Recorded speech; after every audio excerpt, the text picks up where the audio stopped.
গত মাসে আমাদের ছিল বিশেষ অভিযান। সেই বিশেষ অভিযানে আমরা মাদকদ্রব্য নিয়ন্ত্রণ অধিদপ্তর জেলা কার্যালয় নাটোর কর্তৃক আমরা মোট 242টি অভিযান পরিচালনা করি। আমাদের 7টি উপজেলায়, নাটোর জেলার 7টি উপজেলায় 242টি অভিযান পরিচালনা করি এবং 101টি মামলা উদ্ঘাটন করি।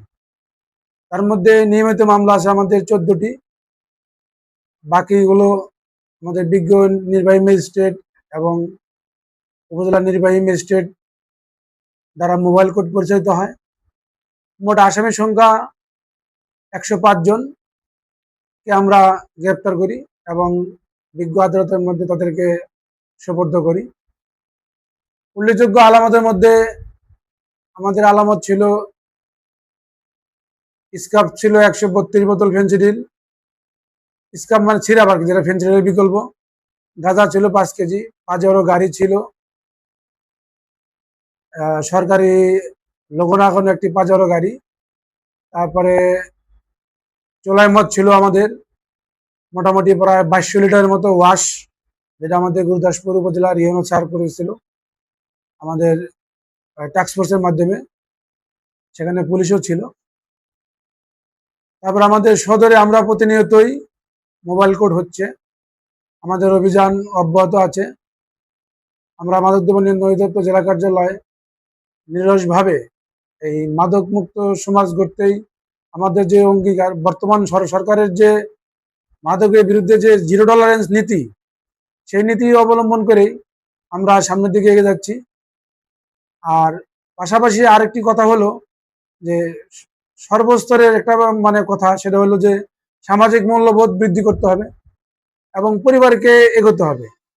বিশেষ করে সামাজিক মূল্যবোধটা যদি বৃদ্ধি করা যায়, তাহলে সমাজ থেকে মাদক মুক্ত করা সম্ভব। খালি আইন প্রয়োগ করেই যে মাদক মুক্ত করা যাবে তা না, আইনের পাশাপাশি সমাজকেও এগিয়ে আসতে হবে এবং সমাজে যারা সুশীল ব্যক্তি তাদেরকেও এগিয়ে আসতে হবে।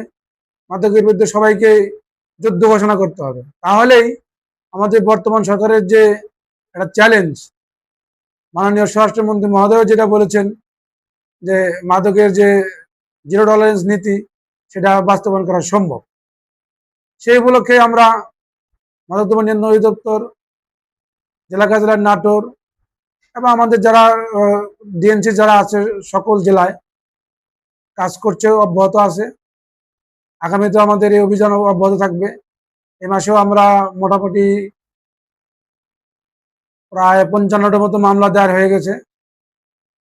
আমাদের জনবল কম, আমাদের একটা গাড়ি আবার মানে নষ্ট হয়ে গেলে পরবর্তীতে আমাদেরকে ভাড়াকৃত গাড়ি যোগে অভিযান করতে হয়।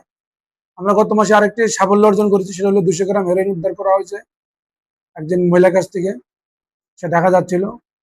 তারপরে আমাদের জনগণের মাঝে এবং স্কুল পড়ুয়া ছাত্রদের মাঝে আমরা বিশেষ করে লিফলেট বিতরণ এবং মাদকের যে কুফল সম্পর্কে জনসচেতনমূলক আলোচনা, এগুলো আমাদের অব্যাহত আছে। আমরা অভিযানের পাশাপাশি এগুলাও করে থাকি এবং লিফলেট বিতরণ এবং মসজিদে যে শুক্রবারে যে জুমার নামাজ, সেই জুমার নামাজে আমরা ওই খুতবার পাশাপাশি ইমাম সাহেবের দিয়ে আমরা নিজেরাও একটু বলি যে সবাই মিলে বাংলাদেশ গড়ি, মাদক মুক্ত সমাজ গড়ি। সেই উপলক্ষে আমরা বিভিন্ন লিফলেট, বিভিন্ন সেমিনার বিভিন্ন জায়গায় আমরা করে থাকি। যেমন আমরা গতকালকে বেসরকারি নিরাময় কেন্দ্র নিয়ে একটা মিটিং করেছি যে মাদকের কি অবস্থা, তাদের ওখানে রিহাব সেন্টারে কতজন রোগী ভর্তি আছে, কি অবস্থা, এগুলো আমরা খোঁজখবর নিয়েছি। পাশাপাশি আমরা আমাদের অভিযান আমরা আরো জোরদার করব।